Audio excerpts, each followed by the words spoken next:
the investigation process. The investigation is ongoing, and no further info regarding origin or cause or damage estimate can be provided at this time. Camp is in session here at Camp Airy during this time. However, no staff or campers were in the building at the time of the fire, and nobody was injured. Due to the privacy and security of those campers and of those staff members, we will not be releasing any details regarding the campers or the staff. We're going to take a statement from, again, the director of Camp Airy, Marty Rocklin, and then we'll take a few questions from you. Marty?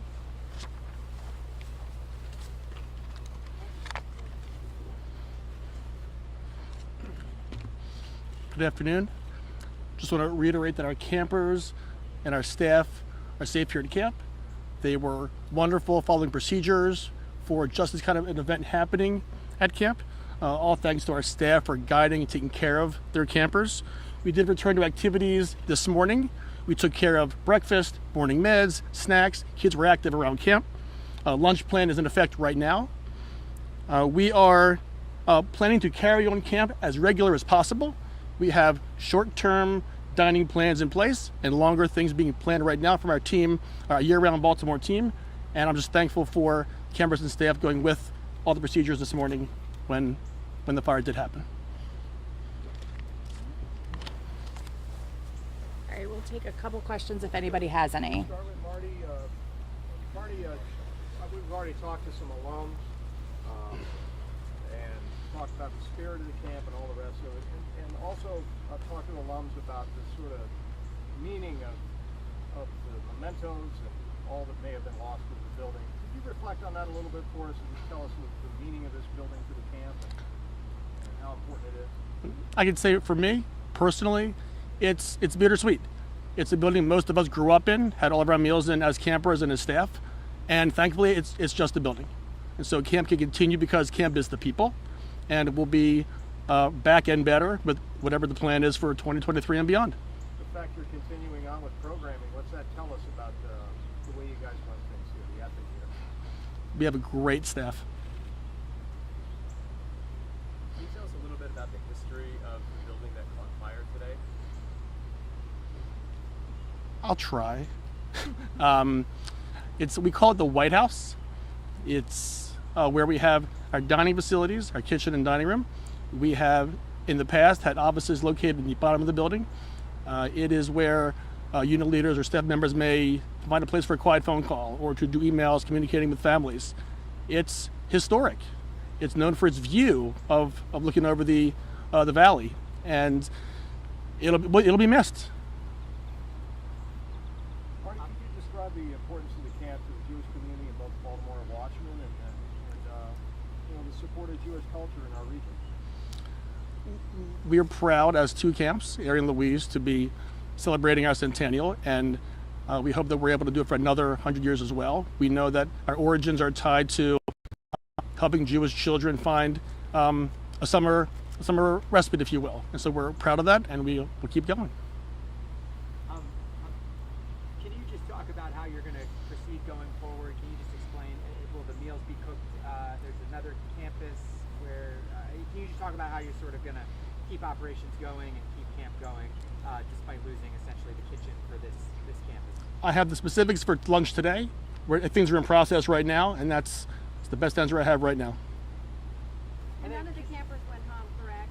Everybody, can you say about how many you have here for this section of camp? We're not going to go into numbers of staff and campers at this time. You can't say how many campers there are here this week? No, due to the privacy and stuff like that and security of the camp, with what's going on, we're not releasing any numbers of staff or campers and who's on site. But no one went home. We're in session. Our campers and staff are here running a full camp program. Can someone from the fire talk about kind of some challenges with this fire being an old building? Were there sprinklers? Any other challenges that you ran into? So no, there's no sprinklers in the building. Obviously, as you drove into this site, you could see there was no fire hydrants either through this section. So this is what we call a rural water supply operation. That's why we had to call for a tanker task force to bring some water haulers. You also see behind us, there's a large pond that we're drafting water out of and pumping all the way to the top of the mountain to be able to fight the fire. We're also using the 2 swimming pools that are on site as a supplemental draft site to also supply the amount of water that we needed to be able to extinguish the fire. Your name, Chief? Poole, Can you say Deputy how Chief. far the actual dining facility is from the road and the water sources that you had to pump Probably a mile and a half up the mountain. from the road? Yeah, probably about a mile-ish from right here. We had to lay hose all the way up, and we pumped from one engine to the next engine and from that engine to the next one to get the water to the top of the hill. Chief, I know spokeswoman said that this required resources from Maryland and Pennsylvania. What were like the furthest departments that responded?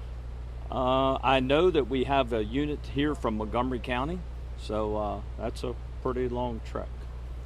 I would say that's probably the farthest. And then preliminary causes, and if so, what? If no, what does the investigation look like moving forward here? Well, the first thing we have to do is extinguish the fire and get all the hot spots put out so that the fire marshal's office could gain access to the building and be able to begin the start of their investigation. I'm sure they're well underway to already doing interviews and things like that they could do till the fire operation is safe for them to be able to enter the building and begin to determine that, but we can't speak to that right now. And that's the state or county? County Fire Marshal's office with other agencies assisting them. Can you say other? From the photos that I've seen and from what you have experienced, do you have any idea how large the building is? I don't know what the square footage of the building is. Do you all know? It's a pretty large dining hall, and the kitchen was fairly large in the back of it. And then the office spaces and so forth that were attached and above. All right, we'll take one more question. Marty, a quick detail. Were there staff, I presume there was staff getting started for the day preparing to get ready for breakfast. Were there staff in the building when this whole thing started? Morning breakfast prep had begun. When the smoke was noticed, we quickly made sure everyone was alerted and came outside quickly, and then thankfully the emergency services arrived right away. Great. And is there any historic relationship here with Camp David next door? I mean, any? You want to say? I don't specifically know the history of the area, but there's no historic relationship, I believe, with this camp with Camp David. Very good.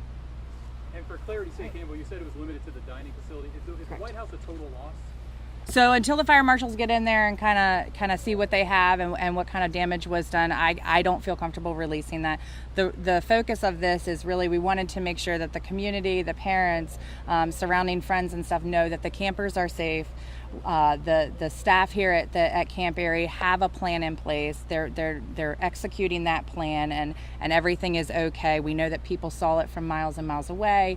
It gained a lot of exposure. So we really just wanted to reiterate that they're safe. They're doing their thing and having fun at camp like normal. And we're just here to support Camp Airy and whatever they need. But contained to that building? Correct. Anything suspicious at all about this fire? I can't comment at all on that until fire marshals. They haven't even stepped foot into it yet. So, and that's all we'll have today. Thanks, Sir, folks. No one out there is willing to say that the building appears to be a total loss? No.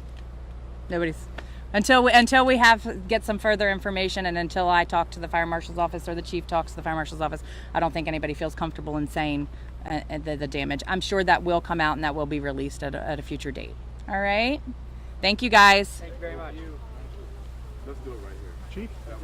Chief, just want to get the quick stuff. Careful, Doctor. All right, cool.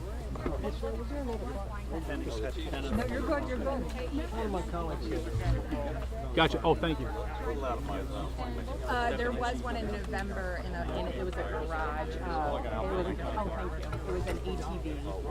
And ended up, it was an accidental ATV. Yeah. Okay, so Nothing significant. Okay, very good. Thanks.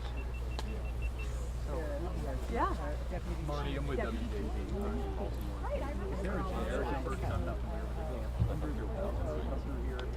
Yeah, I guess that's the pond, I guess, that they were using. Let's see that tree. Yeah. It's not a whiskey.